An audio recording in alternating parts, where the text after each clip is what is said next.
Hi friends, welcome to my YouTube channel. మీ ఇంటి ఆడపిల్ల. ఈరోజు నేను చేస్తున్న రెసిపీ ఏంటంటే పీతల మసాలా కర్రీ అండి. ఎలా చేయాలో దానికి కావాల్సిన ఇంగ్రీడియంట్స్ చూద్దాం రండి. పీతలండి, పీతలకి పసుపు,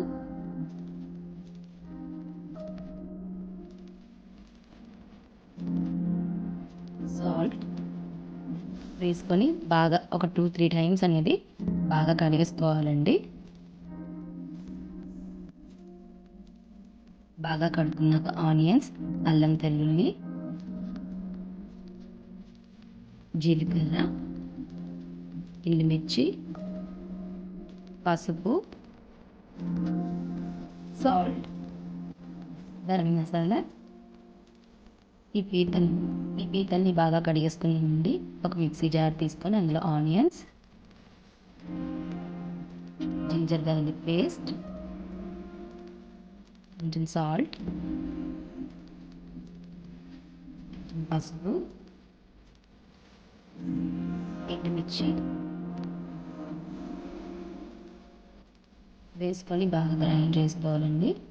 ఇలా మెత్తగా పేస్ట్ చేసుకొని ఒక బాండీ పెట్టుకొని అందులో ఆయిల్ వేసి ఇప్పుడు పేస్ట్ చేసాం కదా అది అందులో వేసేయాలి.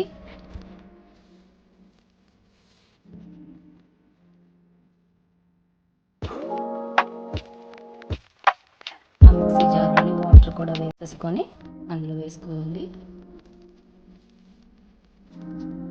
బాగా అటు ఇటు కొంచెం కలుపుకొని ఈ పేస్ట్ అనేది బాగా ఆయిల్ తేలినంత వరకు బాగా వేపుకోవాలి. అది కూడా పచ్చి వాసన లేనంత వరకు వేపుకోవాలి.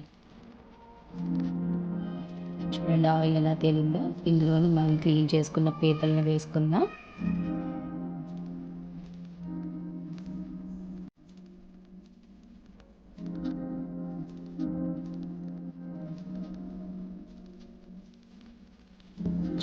అటు ఇటు కొంచెం కలుపుకొని దీన్ని ఒక 5 మినిట్స్ పాటు మూత పెట్టుకొని తీసుకుంటే చూడండి ఇలా అవుతుంది.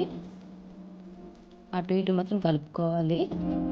ఇప్పుడు దీన్ని సిమ్ చేసి దీన్ని కొంచెం వాటర్ వేసి మూత పెట్టేసుకోవాలి. దీన్ని కొంచెం సాల్ట్, గరం మసాలా వేసుకుందాం.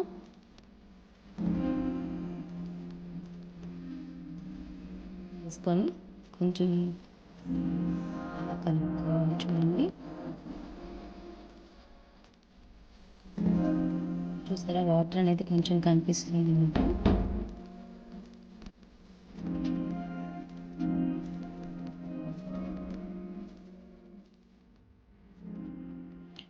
చూడండి ఇలాగా కొంచెం ఆయిల్ అనేది కొంచెం కనిపిస్తుంది కదా మనకి. పీతలు అనేది రెడీ అయిపోయాయి.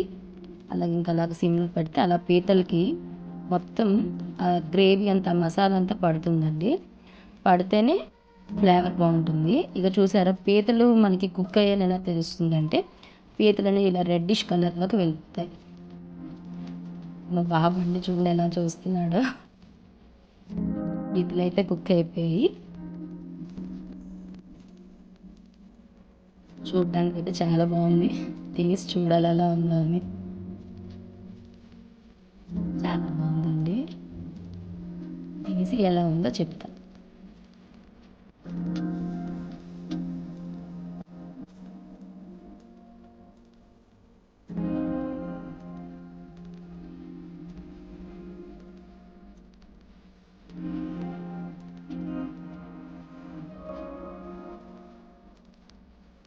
చాలా బాగుంది.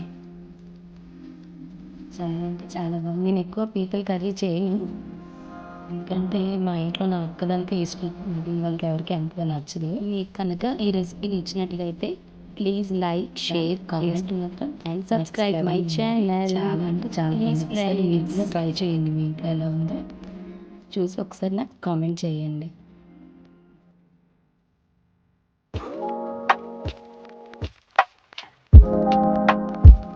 Like, share and subscribe my channel.